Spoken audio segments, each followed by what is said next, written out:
The tragedy of losing his best friend inspired Jason King to tackle the tragedy of homelessness in Pensacola. Sean Dugat was murdered last year. It was a very brutal crime, and it really affected my family a whole lot. And so for a long time, we were trying to figure out a good way to memorialize him. In February, Sean's Outpost was born after one of Sean's friends' outreach program for the homeless lost its funding. The charity began feeding the homeless one meal a week.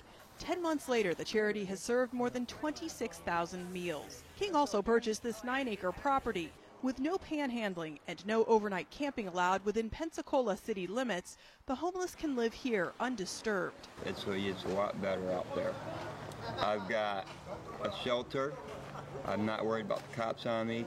What's unusual is that King has accomplished all of this using Bitcoin, the virtual currency that lets you buy things in the real world. King even pays the mortgage property with it. King says Sean's Outpost has already raised about $50,000 from Bitcoin donors in more than 43 countries. It's been amazing. The Bitcoin community is, it's just they're the kindest people I've ever met. King doesn't solicit donations in any other form. He says there's no way he could have raised so much money so quickly using more traditional methods.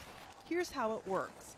King trades the virtual currency with participating retailers in exchange for gift cards to purchase food and other items. Bitcoin is like a stock in that the price fluctuates.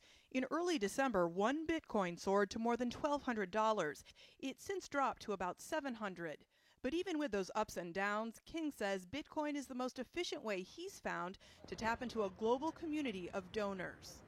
Sean's Outpost isn't the only charity that sees the benefits of Bitcoin.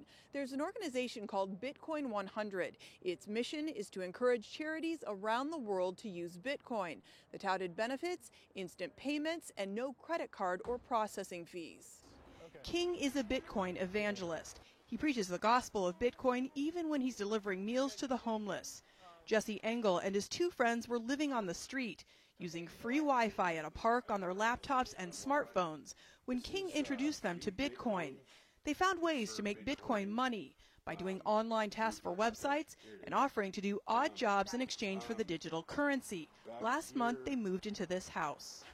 We were three homeless guys sitting in a park, and Bitcoin kind of inspired us, made us want to, get off the street, get into a place so that we can better ourselves. To the skeptics who think Bitcoin is a bubble waiting to burst, Engel and King say the value keeps increasing and the ranks of devotees expanding. I think Bitcoin's going to change the world for everybody. It's already changing the lives of Pensacola's homeless. Natasha Ghanem, Al Jazeera, Pensacola.